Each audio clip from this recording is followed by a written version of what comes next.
حکومت نے بیرون ملک سے آنے والی فون کالز کو ریگولیٹ کرنے کا فیصلہ کر لیا ہے۔ ذرائع وزارت آئی ٹی کے مطابق بیرون ملک سے آنے والی کالز کی ریگولیشن کا مقصد حکومتی آمدن، سیکیورٹی اور شفافیت کو بہتر بنانا ہے۔ حکومت نے بیرون ملک سے آنے والی فون کالز کو ریگولیٹ کرنے کا فیصلہ کر لیا ہے۔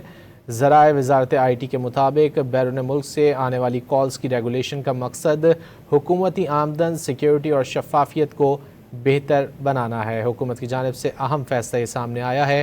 ذرائع وزارت آئی ٹی کے مطابق بیرون ملک سے آنے والی کالز کی ریگولیشن کا مقصد حکومتی آمدن، سیکیورٹی اور شفافیت کو بہتر بنانا ہے۔ بیرون ملک سے آنے والی فون کالز کو ریگولیٹ کرنے کا فیصلہ حکومت کی جانب سے سامنے آیا ہے۔ ذرائع وزارت آئی ٹی کا یہ بتانا ہے کہ بیرون ملک سے آنے والی کالز کی ریگولیشن کا مقصد یہ ہے کہ حکومتی آمدن، سیکیورٹی اور شفافیت کو بہتر بنایا جائے۔